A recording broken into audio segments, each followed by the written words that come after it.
Before we begin this powerful story, make sure you hit that like button, subscribe, and turn on the bell so you never miss the stories that matter.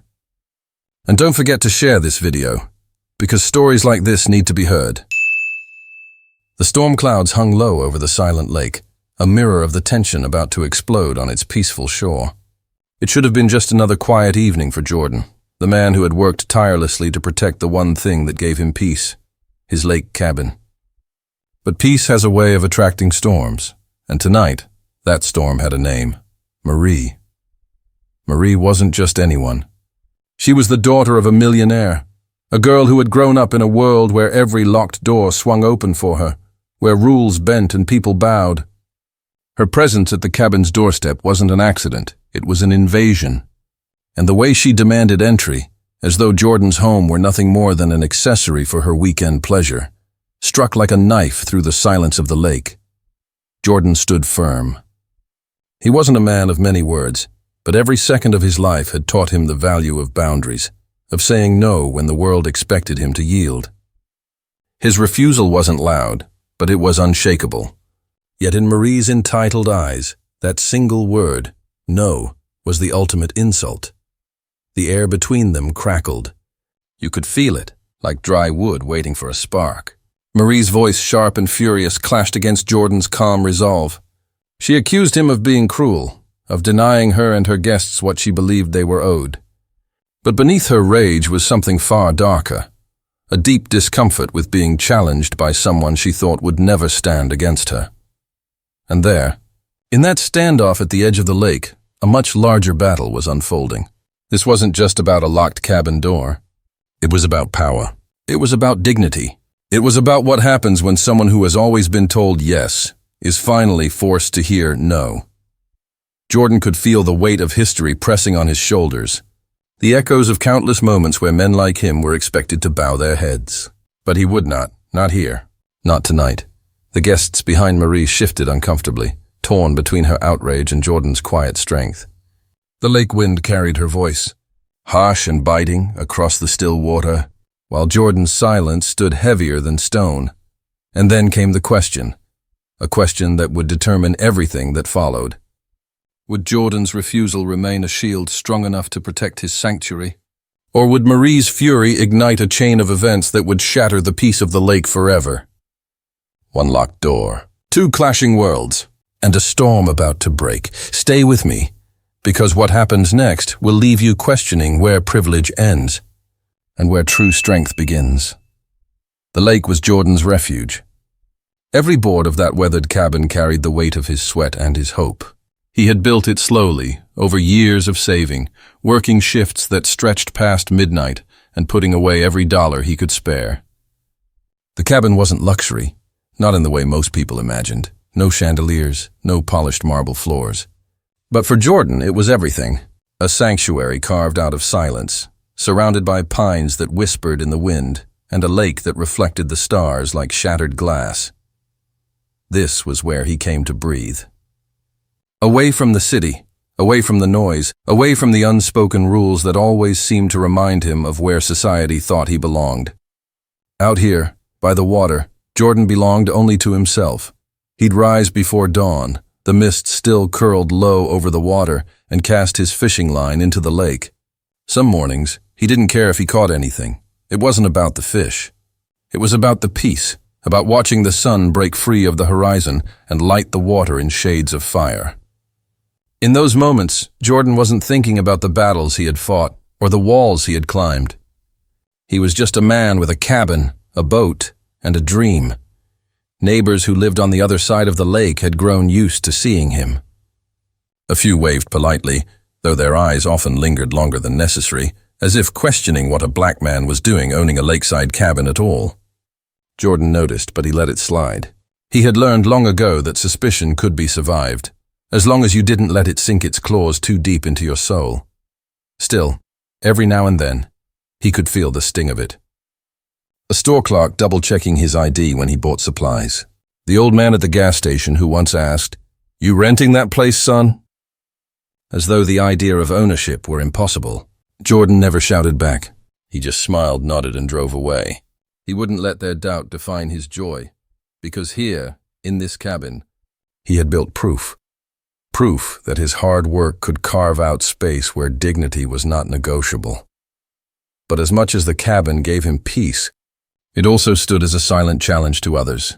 Some looked at it and saw only timber and land. Others saw a boundary they believed shouldn't have been crossed. And Jordan knew, deep down, that one day that boundary would be tested. That day came with the arrival of Marie. Marie wasn't from the lake community. She arrived like a splash of perfume in a room full of wood smoke, loud, bright, impossible to ignore. The daughter of a millionaire developer, Marie wasn't used to silence or restraint. She came with guests, cars loaded with expensive wine, laughter too loud for the calm shoreline. To most, she seemed charming. But Jordan saw the way her eyes scanned the lake, like she was assessing it, measuring what it could give her. She carried herself with the certainty of someone who had never been told no in her life. The first time she saw Jordan's cabin, her smile flickered. Just for a second. Not surprise, discomfort. She masked it quickly, but Jordan caught it. That look was familiar. He had seen it in boardrooms, in neighborhoods, in passing glances that said, "This doesn't belong to you." And though nothing had been said yet, though the surface of the lake remained calm, Jordan could feel the ripples beneath. Something was coming. This was still his sanctuary, but soon it would become a battleground. The first time Marie demanded entry to Jordan's cabin, it was framed as a joke. She laughed lightly, tossed her blonde hair over her shoulder, and said, "Oh, come on, it's just a cabin. You're not really going to keep us out, are you?" But Jordan didn't laugh. He stood on his porch with his hands resting at his sides, calm but steady. "This cabin is mine," he said. "And no, you're not coming in." The laughter died in her throat. Her friends, standing behind her with bottles of wine and wide grins, shuffled uncomfortably. For them, this was supposed to be a weekend escape filled with music, alcohol, and lakeside photos for their social media. They hadn't expected resistance. Marie's smile hardened. "Do you know who I am?" she asked. Jordan's silence was answer enough. From that moment, the tension began to coil tighter. Over the following days, Jordan noticed things shifting.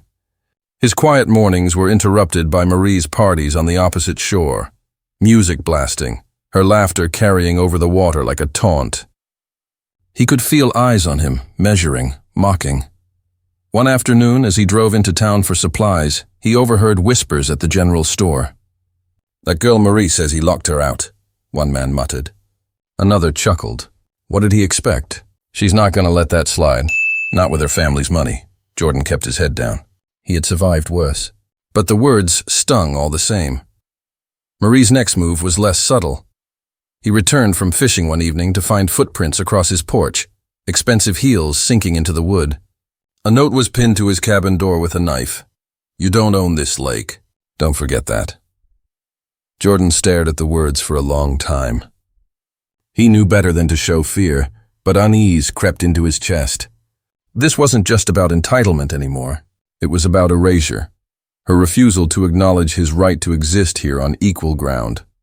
The harassment escalated. A week later, Jordan's boat, his pride, his lifeline to the lake, was found untied, drifting aimlessly. The knot he'd tied was strong. Someone had undone it. He managed to reel it back, but the message was clear. Nothing he owned was safe. When he confronted the Lake Association about the parties, they shrugged. "Marie's family has been donating to this place for years. We can't exactly tell her what to do." Jordan clenched his jaw. Money had bought her power, and power gave her the illusion of ownership, even over things that weren't hers. The final blow came on a Saturday evening.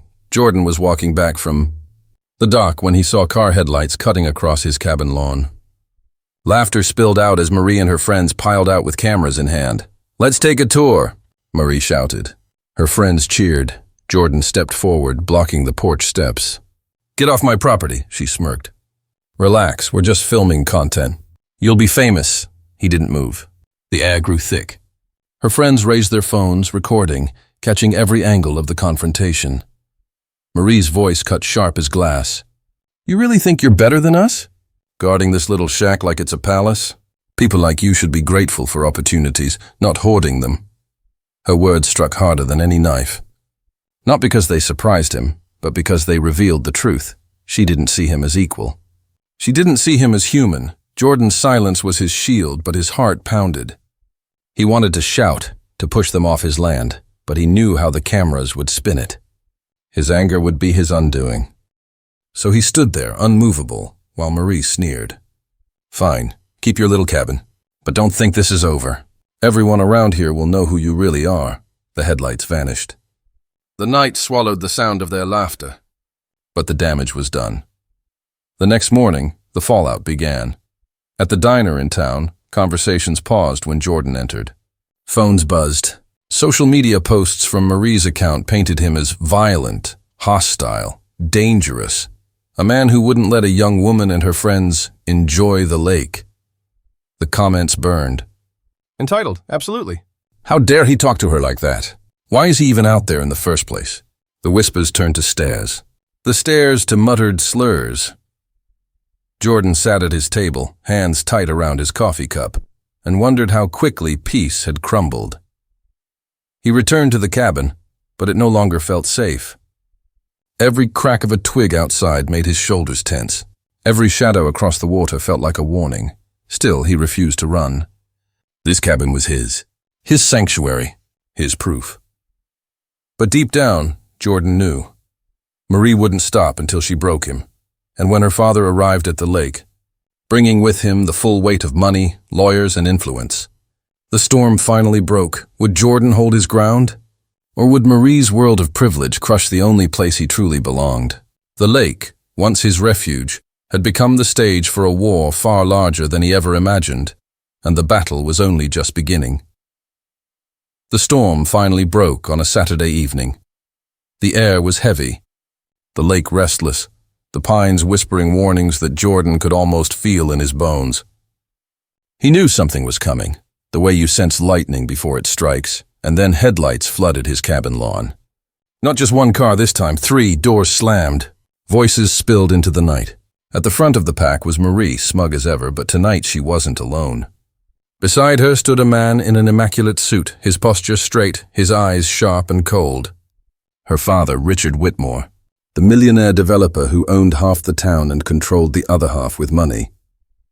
Jordan stood on his porch, the wooden boards creaking beneath his boots, as Richard surveyed the cabin like a general surveying enemy territory. "So this is the place," Richard said. His voice carried power, the kind that doesn't need to shout. "The little shack that's been causing my daughter so much grief." Marie folded her arms and smirked. "Told you. He thinks it's his." Jordan's jaw tightened. "It is mine." Richard's eyes flicked toward him, cold, calculating. "Son, let me make this simple. Everything around this lake? It bends when I say so. The businesses, the permits, the people. And you—" He gestured at the cabin, dismissive. "You're standing on borrowed time." Jordan's fists curled at his sides, but he held his ground. "This cabin was built by my hands, bought with my money, signed in my name. You don't own me." For a moment, silence hung. The only sound was the restless water slapping against the shore. Then Richard smiled, thin, venomous. "Maybe not, but I own the law. I own the people who enforce it, and when we're finished, you'll be nothing more than a bitter memory at this lake." Marie's friends laughed behind her. Phones already recording, Jordan felt the weight of it, the trap tightening, the smear campaign online, the whispers in town, and now this. They weren't just trying to humiliate him. They wanted to erase him, to prove that no matter what he built, no matter how hard he fought, he could never stand equal to them. The rage inside him surged.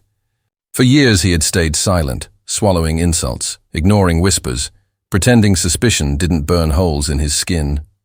But tonight, with Marie smirking, with Richard sneering, something inside him cracked open.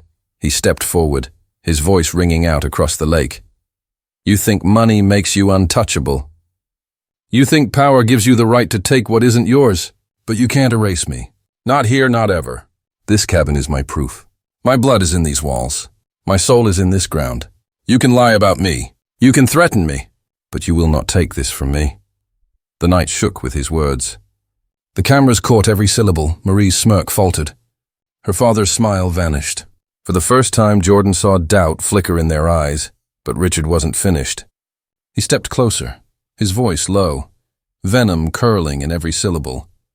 "You don't understand, do you? One mistake, one raised hand, one wrong move, and you'll lose everything. They'll believe me, not you. They always have. They always will." The words hung like chains, and for a heartbeat, Jordan felt the crushing weight of them. The truth, the centuries of history standing behind Richard's arrogance. But then he looked past Richard, past Marie, past the flashing phones. He saw the lake, his lake, calm despite the storm. He remembered mornings of peace, the mist on the water, the proof he had carved with his own hands. And he realized fear was exactly what they wanted. He straightened. His voice cut through the night like a blade. "Then let the world watch. Let them hear every word. I won't break. Not for you. Not for anyone." The cameras captured the moment. The stillness. The unshakable defiance. Marie's face twisted, fury boiling over. "You'll regret this," she spat. Richard's eyes burned with quiet rage. But beneath it, a shadow of something else. Something he couldn't hide. Uncertainty. The headlights turned. The engines roared. And just as suddenly as they had arrived, the cars disappeared into the darkness, leaving Jordan alone on the porch, the echo of his stand still trembling in the night air. But the battle wasn't over, because now, his fight wasn't just against Marie or Richard. It was against a system built to silence men like him. And as Jordan looked out at the lake, his reflection fractured in the black water. He knew one thing with absolute certainty. This war had only just begun. The night Marie and her father stormed off the cabin lawn, Jordan knew the fight wasn't over. It wasn't just about property lines anymore. It was about dignity, truth, and survival in the face of a system designed to break him. For days, whispers spread across town like wildfire. The videos Marie's friends had taken circulated online, edited, twisted, painted to make Jordan look aggressive, dangerous, out of control. Some people bought into the lies, shaking their heads and muttering that he didn't fit at the lake. Others saw something different. They saw a man standing tall, refusing to bow, even when money and power pressed against his chest like a blade. The community split. And in that split, something unexpected began to grow. The pushback at first. Jordan faced the weight of Marie's father's influence. Legal notices arrived at his door, thinly veiled threats about zoning violations, noise complaints, even claims that his property deeds were invalid. It was a storm of paperwork designed to exhaust him, to push him to give up. But Jordan didn't stand alone anymore. A neighbor from across the lake, a quiet widow who had often waved politely but never spoken much, appeared at his porch one morning. She held a newspaper in her hands. "I saw the video," she said, her voice trembling with anger. "And I know what they're trying to do to you. It's wrong. You're not alone." Others followed. A local pastor came by, offering prayer and support. A teacher from the nearby school delivered food. A handful of young people from town, kids who had grown up watching. Marie's family, by influence with dollars, came forward with their own stories of injustice. The very community that Richard thought he controlled began to fracture under the truth. His arrogance, his entitlement, had been recorded too. The same cameras meant to humiliate Jordan had captured Richard's sneer, Marie's cruelty, their attempt to strip a man of his humanity. And those images carried weight.